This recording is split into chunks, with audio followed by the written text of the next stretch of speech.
नमस्कार, मी श्रीकांत उमरीकर. आपण पाहतात ॲनालायझर लोकनीती. आम्ही खूप आधीपासून ही भूमिका घेतलेली होती की जरांगे यांच्या आंदोलनाला कुठलाही नैतिक असा आधार नाही.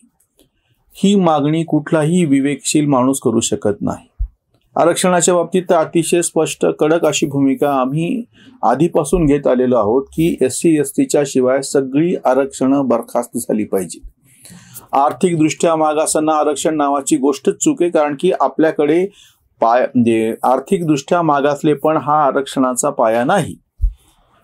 आता जेव्हा काल जरांगे यांनी उपोषण सोडलं आणि स्वतःचीच नौटंकी कशी आहे स्वतःच सिद्ध केलं.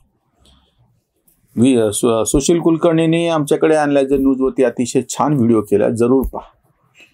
म्हणजे तुम्हाला 2013 मध्ये जेव्हा या राज्यामध्ये काँग्रेस आणि राष्ट्रवादीचं सरकार होतं, पृथ्वीराज चव्हाण मुख्यमंत्री होते, म्हणजे जरांगेच्या भाषेत सांगायचं तर मराठाच मुख्यमंत्री होता, तरीही यांच्यावरती जो गुन्हा दाखल झाला 2013 मध्ये शंभूराजे नावाचं जे महानाट्य आहे, त्या महानाट्याच्या प्रयोगाच्या जे पैसे द्यायचे होते निर्मात्याला ह्यांनी कबूल केलेले ते दिले नाहीत म्हणून फसवणुकीचा गुन्हा आहे. याचा भाजपचा, देवेंद्र फडणवीसचा, ब्राह्मणांचा, संघाचा काहीही संबंध नाही. प्रयोग तुम्ही केले होते. तुम्ही जालन्यामध्ये याचे 6 प्रयोग लावले होते आणि त्याचे पैसे, त्याच्यातला जो काही व्यवहार असेल ते जाणे. त्याच्या संदर्भामध्ये कोर्टाने तुम्हाला पाठवलेलं हे वॉरंट आहे. तुरुंगात जाण्याचा काही मुद्दाच नाही. सुशील कुलकर्णींनी फार साध्या सोप्या शब्दामध्ये ते स्पष्ट केलेलं आहे.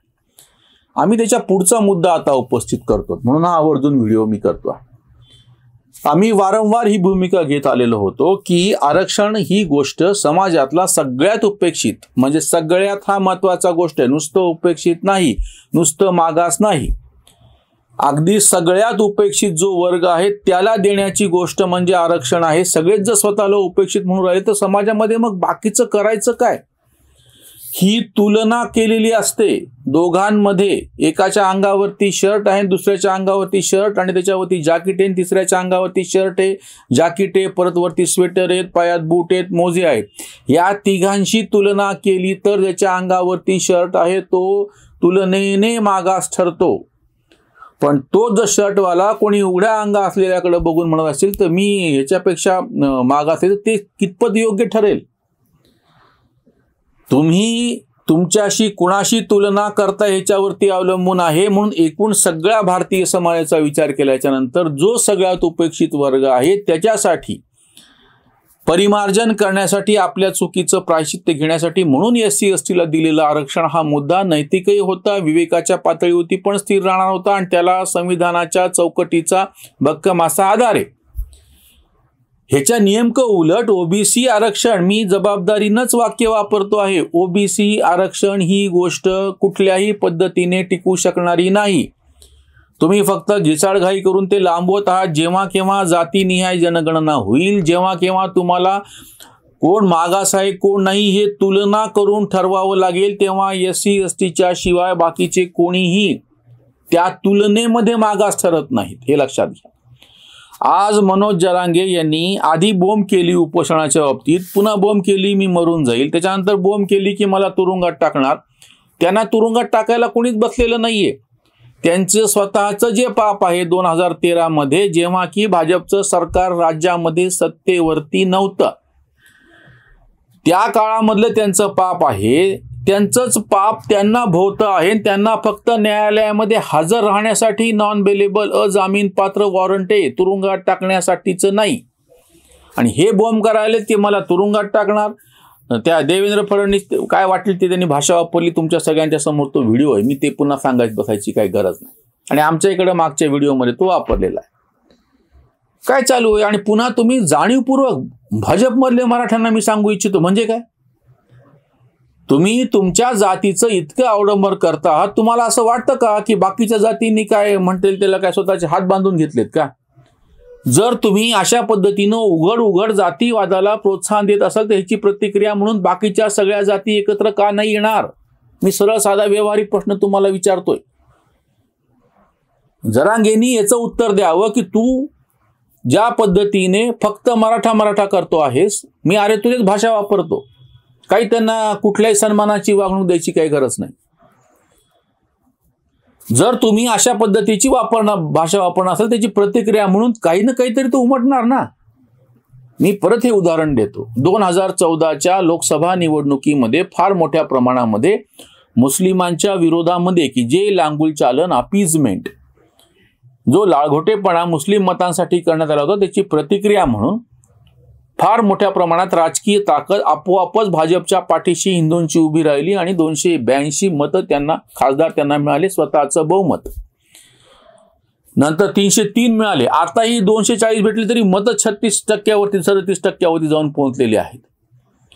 आणि बाकीच्या सगळ्या पक्षांना ते उदाहरण मी परत सांगतो. प्रतिक्रिया एकदा अशी उमटल्याच्या नंतर महाविकास आघाडीला एक सुद्धा मुस्लिम उमेदवार देता नाही आलेला. कारण की जर तुम्ही मुस्लिम उमेदवार दिला तर त्याच्या विरोधामध्ये बाकीची मतं एकवटतील आणि त्याची प्रतिक्रिया काय उमटेल हे 2014 पासून राजकीय दृष्ट्या वनवास भोगत असताना इंडिया आघाडीला, काँग्रेसला बाकीच्यांना कळतंय. आता ह्यांनी आव किती आण.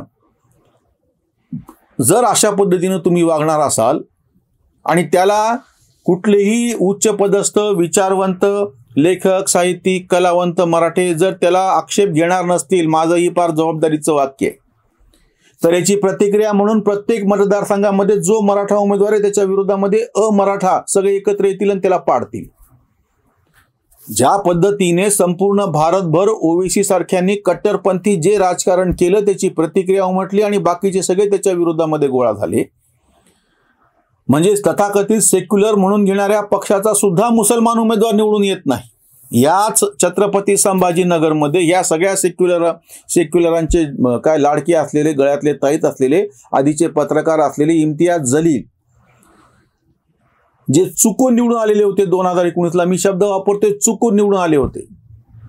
आता 2024ला लोकांनी ती चूक दुरुस्त करून घेतली. चंद्रकांत खैरे सारखा इतक्या वेळा खासदारांपदावरती सलग 30 वर्ष आमदार, खासदार, मंत्री राहिलेला उमेदवार सुद्धा त्याला 3ऱ्या नंबरवरती फेकलं.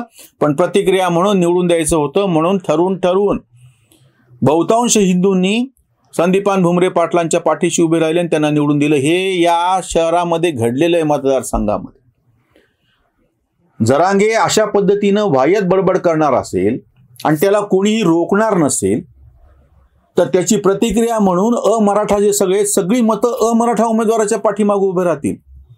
जर जाहीरपणे जरांगे असं म्हणत असतील की भाजपमधले मराठे, तर अगदी भाजपमधल्या मराठ्यांना सुद्धा न मराठे असलेले बाकीचे सगळे पाडतील.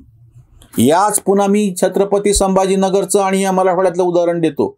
एकूण 8 लोकसभा मतदारसंघ आहेत. 8 मधले 7च्या 7 मतदारसंघात मराठाच उमेदवार निवडून आलेले आहेत. एक राखीव होता म्हणून तो सोडून दिला आणि त्याच्यातही परत महाविकास आघाडीचा सुद्धा मराठा नसलेला चंद्रकांत खैरे सारखा उमेदवार बाजूला ठेवला, कारण की ठरवून मराठा निवडून द्यायचा आहे. जर हे असं असेल, इतकं जातीवादाचं विष तुम्ही पेरणार असाल, इतका तुम्ही विद्वेष इतर जातींच्या बाबतीमध्ये करणार असाल, तर ठरवून उद्या मराठा उमेदवार पाडले तर आश्चर्य वाटून घेऊ नका. उसंतवाणी. जुन्या गुन्ह्यासाठी आले हे वॉरंट, बसला करंट जरांगेला. फसवणुकीचा दाखल हो गुन्हा, मागचेच पुन्हा पाप दिसे. हजरच नाही ठोठावला दंड, पडले हे थंड कोर्टापुढे. आताही तसेच पुन्हा घडे तेच, स्वतःहून पेच आणला हा. फडणवीसच्या नावे वर बोंब, जाती द्वेष कोंब उगवला. उद्धवाचा म्हणे यामागे पंटर, हाणावा हंटर आता कोणा. आपल्या जाळ्यात जरांगे अडके, द्वेषाग्नी भडके कांत म्हणे, द्वेषाग्नी भडके कांत म्हणे. आता तुम्ही नाव कोणाचं घ्यायला लागलात? उद्धव ठाकरेच. म्हणजे महाविकास आघाडीमधलेच आता तुम्ही मारामाऱ्या सुरू केलेल्या आहेत. म्हणजे तुम्ही ठरवून काय म्हणता येईल, तुम्ही सुपारी घेतलेली जणू काही, आणि त्या पद्धतीने तुम्ही जर वागणार असाल तर तुमचं हे ढोंग सामाजिक पातळीवरती तुम्ही स्वतःच उघडं करता. त्याच्यासाठी काही दुसऱ्या कोणाला शोधपत्रकारिता करायची गरज नाही, किंवा तुमचे काहीतरी छुपे कुठले तरी फोन कॉल किंवा हे पण टॅप करायची गरज नाही. काल जाहीरपणे पत्रकारांच्या समोर जी कबुली जरांगेने दिलेली आहे त्याच्यातून त्यानं स्वतःच ढोंग उघडं करून घेतलेलं आहे.